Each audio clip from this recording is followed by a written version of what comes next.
Tinsel the elf and Twinkle the kitten peered over the edge of Candy Canyon. "We've got to find the missing gumdrop crown," Twinkle meowed, "before King Caramel wakes up." Tinsel adjusted her peppermint-striped hat. "Let's rappel." They slid down licorice ropes, dodging cotton candy clouds and marshmallow boulders. Suddenly, a licorice snake hissed. "No one passes without a riddle." "We don't have time," Tinsel cried, but Twinkle purred, whispering the answer in its ear. The snake smiled and slithered aside. Deeper into the canyon they raced until there it was. The gumdrop crown sat atop a chocolate stalagmite. Carefully, they lifted it just as the sun rose. "Quick," Tinsel giggled, "back to the castle." And as they placed the crown on the king's head, he stirred and smiled, none the wiser to their sugary adventure. In a quiet workshop, Rusty the robot stared at a blank wall. "I wish I could paint," he sighed, "but my hands are too clunky." Suddenly, a tiny bee with a paintbrush for a tail buzzed in. "Need help?" she asked. Who are you?" Rusty blinked. "I'm Beely, the painter bee. I make colors where there's none." She zipped around, splashing blues and yellows across the wall. "Wow," Rusty gasped. "Teach me." "Sure," Beely grinned, guiding his metal fingers. Slowly, Rusty dipped into paint and made his first stroke. Then another and another. Together, they painted swirling galaxies, dancing stars, and shining suns. "It's beautiful," Rusty whispered. Beely smiled. "Sometimes it just takes a friend to show you how bright you can be." Every morning, Lila tended her tiny garden on the castle wall. Roses, tulips, daisies, all bloomed under her care. But one misty dawn, a shadow loomed overhead. "A dragon! Please don't eat my flowers," Lila begged. But the dragon sighed. "I don't want flowers. I need help." He opened a claw, revealing a wilted golden seed. "I've tried planting it everywhere, but it won't grow." Lila smiled gently. "Let's try together." They dug a small patch in her garden, watered it, and waited. Days passed.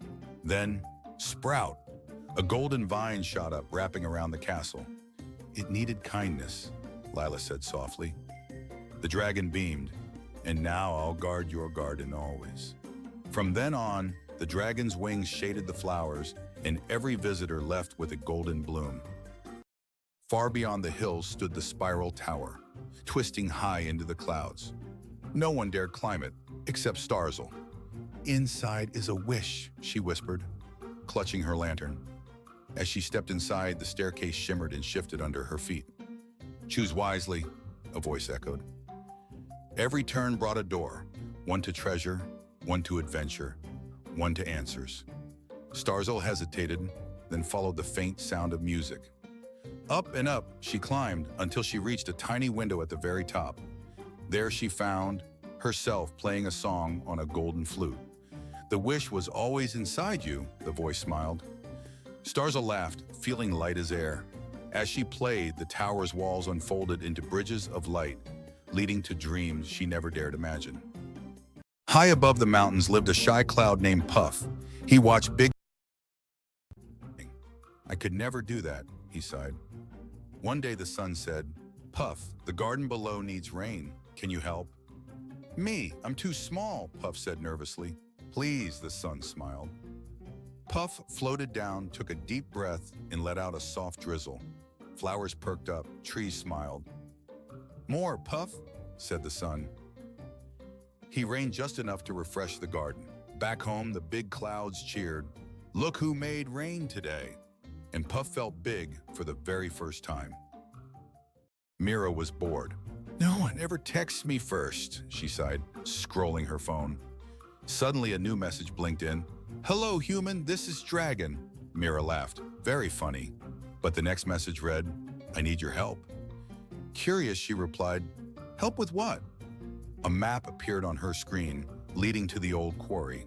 That's weird, Mira thought, but she grabbed her bike and rode off. At the quarry's center stood a dragon, scales shimmering like phone screens. "You really came," he smiled. "I've been trapped in this Wi-Fi signal for years." Mira held up her phone. "You're inside my phone?" Not for long, he winked. With a flash, he soared into the sky, leaving behind a tiny glowing icon. Dragon Contacts 1. Mira grinned. Best text ever. Zeke never liked his backyard. It's boring, he sighed. But one morning he spotted a strange vine curling up the fence. It shimmered like soap bubbles. Weird. He poked it, and pop! A giant bubble grew from the vine and swallowed him whole. Whoa! Zeke floated up, the bubble carrying him over rooftops. Okay, this is not boring anymore, he laughed. Higher and higher they rose until a forest of bubbles appeared in the clouds, each filled with tiny creatures waving from him. Welcome, Zeke, a voice boomed. The bubble vine chose you to save us. Save you? Zeke blinked. But before he could ask more, the bubble began to wobble. Hold on, the voice cried. The bubble storm is coming. And with a pop, Zeke's adventure was just beginning. Glimmerlocks wasn't like other unicorns. Her mane sparkled with tiny stars. One day I'll fly to space, she dreamed. And one night as she gazed at the moon, a spaceship crash-landed in the meadow. Out tumbled 3 fluffy pandas in silver suits. We're lost, the biggest panda sniffled. Can you help us get home? Glimmerlock stamped her hooves. Hop on. With a burst of magic, her horn glowed bright, and together they soared into the sky, weaving past comets and glowing moons. But then, a shadow loomed. A space dragon, gasped a panda. Glimmerlocks narrowed her eyes. Hold tight. With a swish of her shining tail, she left a glitter trail so dazzling the dragon blinked in awe, giving them just enough time to zip away. Thanks, Glimmerlocks, the pandas cheered as their home planet twinkled ahead.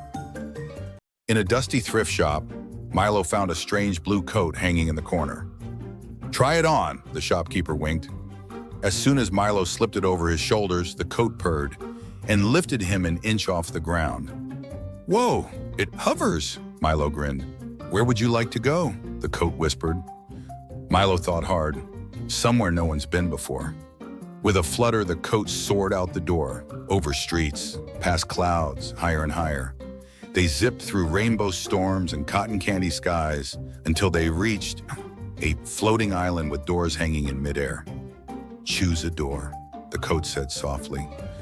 Milo reached for a shimmering silver one, but suddenly all the doors began to glow. Each leads to a different adventure, the coat whispered. But you can only pick one tonight. Deep under Clover Hill, 3 bunnies, Nibbles, Thumper, and Tilly, peeked out of their burrow. It's gone, Tilly gasped. The moonstone, the glowing gem that lit their tunnels, had vanished. Without it, the warren would fall into darkness. We must find it, said Nibbles, stuffing carrots into a satchel. Their journey began under starlight, hopping past sleepy owls and whispering winds. Suddenly, paw prints, big ones, led into the foggy woods. Something took it, Thumper gulped. Bravely, they pressed on, their ears twitching at every crackle. At the heart of the woods stood a towering badger holding the moonstone. I borrowed it from my sick cub, he rumbled. The bunnies huddled. Maybe we can share it, Tilly offered. And as the moonstone's glow lit both burrows that night, the 3 brave bunnies learned that sometimes courage meant kindness too. In a dusty attic, Dustella found a pair of old sneakers glowing faintly under moonlight. She slipped them on and they hummed.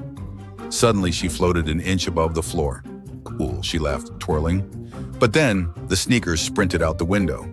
Hey, who's driving these? She shrieked as they dashed across rooftops, over fences, into the sleeping city. The sneakers stopped before an old shoe store. Inside, shelves shimmered with glowing shoes. You're the chosen walker, whispered a voice. A tiny cobbler stepped, smiling. These sneakers only fit those meant to walk between worlds. Dustella's eyes widened. Worlds? The cobbler nodded. Tonight we need you. And as the sneakers laced themselves tighter, Dustella stepped him forward, ready for an adventure she never imagined.